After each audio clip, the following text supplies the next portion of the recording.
बड़ी खबर इस वक्त की ये कि राहुल गांधी पहुंचे थे राष्ट्रपति से मिलने, मिलकर वो बाहर आ चुके हैं। अब वो क्या कहते हैं वो देखिए, अब से थोड़ी देर में ही वो खुद संबोधित करेंगे। कुछ दिन पहले ऑपोजिशन पार्टीज के लीडर्स के साथ गए और अब हम कांग्रेस पार्टी के जो सीनियर लीडर्स हैं उनके साथ गए। राष्ट्रपति से हमने कहा कि ये जो कानून बनाए गए हैं ये किसान विरोधी कानून है और इससे किसानों का जबरदस्त नुकसान होने वाला है, मजदूरों का, किसानों का। सरकार ने कहा था कि ये कानून किसान के फायदे के हैं और देश को दिख रहा है कि किसान कानून के खिलाफ खड़ा हुआ है। और मैं प्रधानमंत्री जी से कहना चाहता हूं कि ये किसान हटेगा नहीं।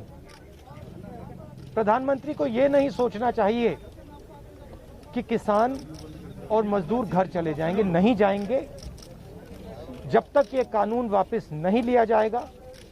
जॉइंट सेशन कीजिए और कानून को एकदम वापस लीजिए, क्योंकि किसान वापस नहीं जाने वाला है। और हम सब, विपक्ष की सब पार्टियां किसानों के साथ, मजदूरों के साथ खड़े हैं और खड़े रहेंगे। जिस प्रकार से ये कानून पास किया गया वो भी बिल्कुल गलत था।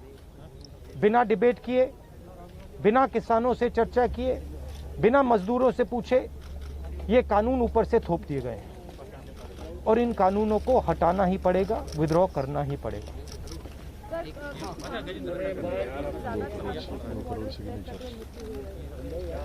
हम 3 लोग राष्ट्रपति के पास गए हैं, बट हम करोड़ों सिग्नेचर्स लेके गए। हम किसान की आवाज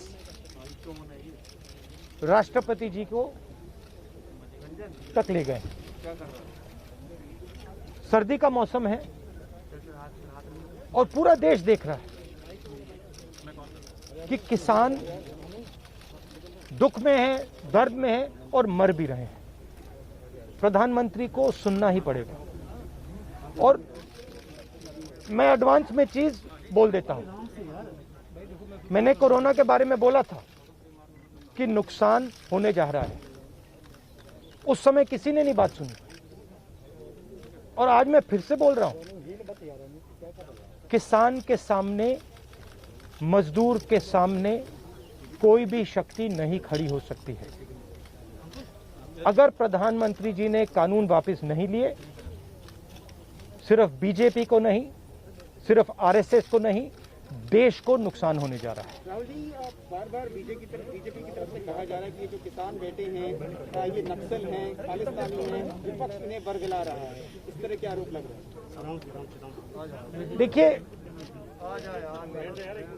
बीजेपी नरेंद्र मोदी जी का एक ही लक्ष्य है और वो किसान समझ गया है, मजदूर समझ गया है।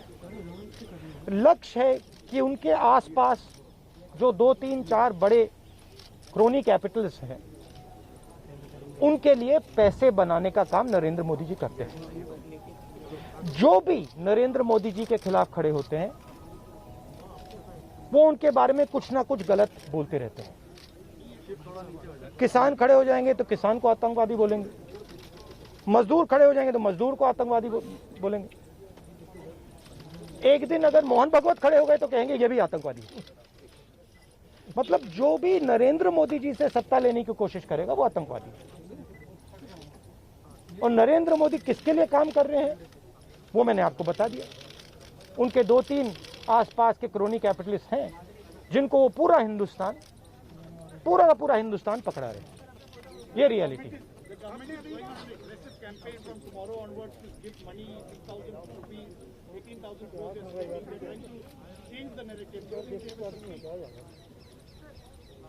Look, the point is, it's a very simple thing.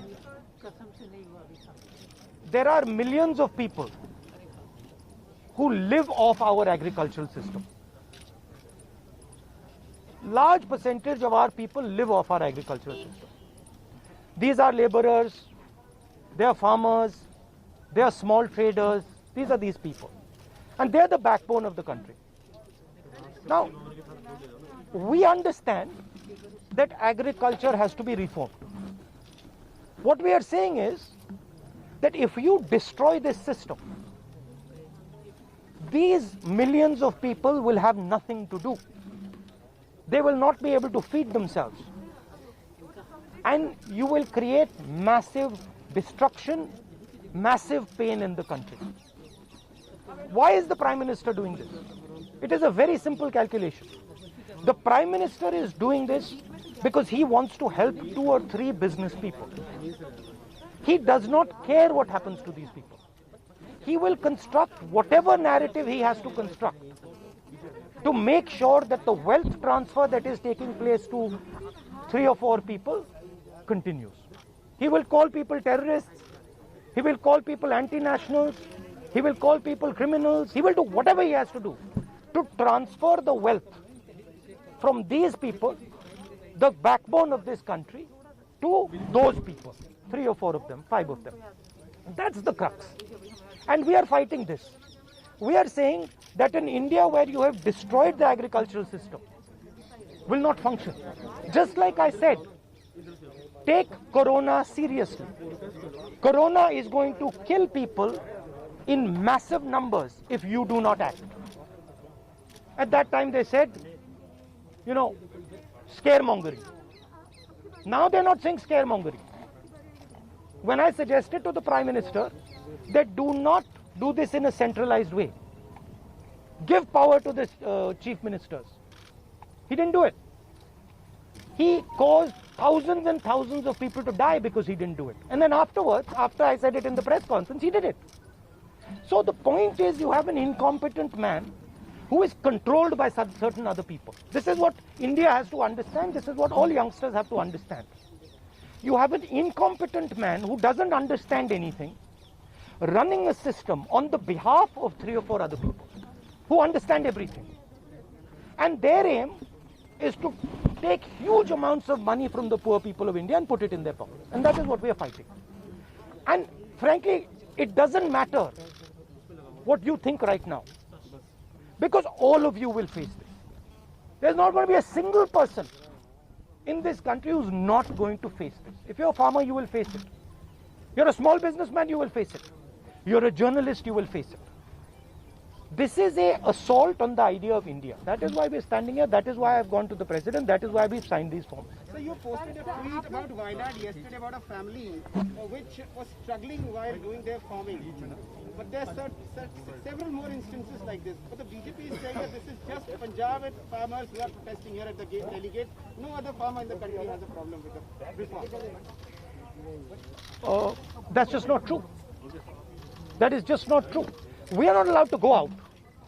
We are not allowed to go out of the ICC office. The police stops us from going out. Why don't you let us go out? Why don't you let me go and tour in the states? See what happens. Every single farmer of this country, every single labor of this country stand up.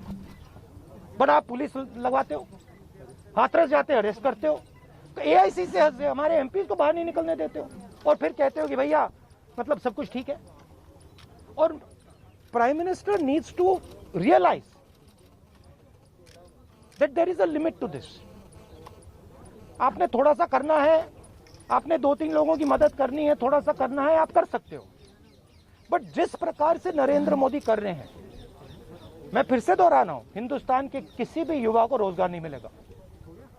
सारे छोटे business, सारे middle size business खत्म हो जाएंगे. और दूसरी बात याद रखिए, जिस चीज को आप सब भूल गए हैं, चाइना बॉर्डर पे बैठा है.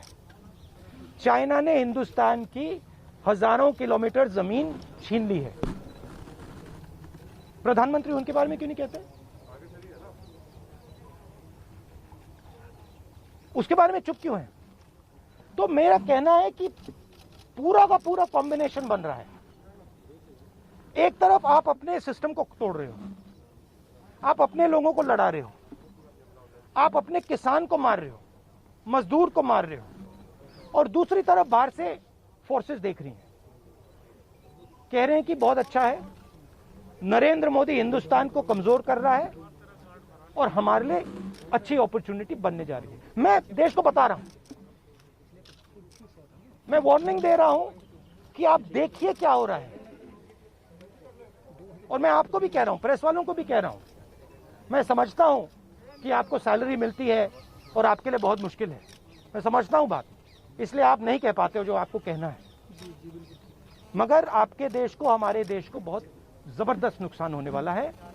बहुत डेंजरस रास्ते पर यह देश चल रहा है, ये मैंने कहना है। कांग्रेस के नेताओं को डिटेन कर लिया गया है। आप लोग मार्च लेके यहाँ पर आ रहे थे, अभी जो है कांग्रेस के तमाम एमपी को इंक्लूडिंग प्रियंका जी को भी जो है डिटेन कर लिया, उसका आपको वो तो तरीका है इनका, तरीका है डिटेन करना, मारना पीटना, ये इनका तरीका है, बट हम नहीं करते नहीं। ये आप किस देश की बात कर रहे हो? ये कौन सी देश की बात कर रहे हो? डेमोक्रेसी? ये मतलब कौन से देश की बात कर रहे हो? इंडिया की बात कर रहे हो? इंडिया में कोई डेमोक्रेसी नहीं है। डेमोक्रेसी इंडिया में ये मतलब आपके इमेजिनेशन में हो सकती है, मगर रियलिटी में है नहीं। Thank you. गुलाम नबी कुछ नहीं, आप कुछ सरकार का जो कैंपेन है वो बार-बार इस बात को रखती है कि जो कृषि कानून है, वो निजी क्षेत्र में, कृषि क्षेत्र में निजी इन्वेस्टमेंट को बढ़ावा देते हैं, जो बहुत जरूरी है। आप इसको किस तरीके से देखते हैं? क्योंकि पूरा कैंपेन सरकार का इसी बेस पे और वो हर घर तक, हर गाँव तक जाना चाह रहे हैं। सवाल ये है, इन्वेस्टमेंट कौन करेगा और इन्वेस्टमेंट का फायदा किसको मिलेगा? सवाल ये है। आपकी सर रणनीति नहीं, सुनिए, सवाल ये है कि हिंदुस्तान के एग्रीकल्चरल सिस्टम में कौन इन्वेस्ट करेगा और कौन पैसा बनाएगा? हिंदुस्तान के एग्रीकल्चरल सिस्टम में आज तक किसान ने इन्वेस्टमेंट किया है, मजदूर ने इन्वेस्टमेंट किया है। ये जो जवान हमारी सेना बॉर्डर पे खड़े हैं, इनके माता पिताओं ने किया है। इन्वेस्टमेंट ये करते हैं और रिटर्न किसको मिलता है? रिटर्न 2-3 उनके उद्योगपति मित्रों को मिलता है। ये पूरा देश जानता है, पूरा देश इस बात को समझता है कि इन्वेस्टमेंट हम करते हैं। बहुत दूर खड़ा है, लॉक कर दूं? आपके माता पिता क्या करते हैं? हाँ, आप एग्रीकल्चर फार्मर थी, अब आप जर्नलिस्ट हैं, है ना? तो आप जानते हो कि आपके फादर ने इन्वेस्टमेंट किया या नहीं? अरे मैं आपसे पूछ रहा हूँ, आप देश की महिला हैं, आपके पिता ने इन्वेस्टमेंट किया ना? मदर फार्मर है, उन्होंने इन्वेस्टमेंट किया ना? किसके लिए इन्वेस्टमेंट किया? क्या इन 2-3 लोगों के लिए इन्वेस्टमेंट किया, या आपके परिवार के लिए किया, आपके एजुकेशन के लिए किया, आपके स्वास्थ्य के लिए किया, आपके स्वास्थ्य के लिए किया, आपके एजुकेशन के लिए किया? मगर ये जो 2-3 बिजनेसमैन है, उनके लिए तो नहीं किया ना। तो सवाल यही है, इन्वेस्टमेंट कौन कर रहा है? आपके माता पिता ने किया, करोड़ों किसानों ने किया, और रिटर्न किसको मिल रहा है? यही हम पूछना चाह रहे हैं कि क्या कांग्रेस की कोई रणनीति है इस बात को काउंटर करने के लिए, गांव तक जाना? काउंटर करने की जरूरत, काउंटर आप क्या बात कर रही हैं? काउंटर करने, आप क्या बात कर रही हैं काउंटर करने के? मतलब आपको ये नहीं मालूम कि, अरे भाई आपको क्या, आप क्या हिंदुस्तान के किसान को बेवकूफ समझती हैं क्या? तो फिर अगर आपको समझे तो उसको कैसे समझ नहीं है? अगर ये यहाँ पे लाखों लोग जो बैठे, हजारों लोग जो बैठे हैं दिल्ली के बाहर, क्या ये मत सुनिए, ये जो लाखों लोग आए, क्या ये मिठाई खाने आए क्या इनको समझ नहीं है क्या हो रहा है? इनको समझ नहीं क्या हो रहा है? इनको मालूम है, क्लियरली मालूम है, इनको मालूम है नरेंद्र मोदी चोरी कर रहा है, इनको मालूम है कि ये दिन भर इन्वेस्टमेंट करते हैं, 24 घंटा इन्वेस्टमेंट करते हैं और उधर इन्वेस्टमेंट कहीं और जाता है, रिटर्न कहीं और जाता है। Thank you.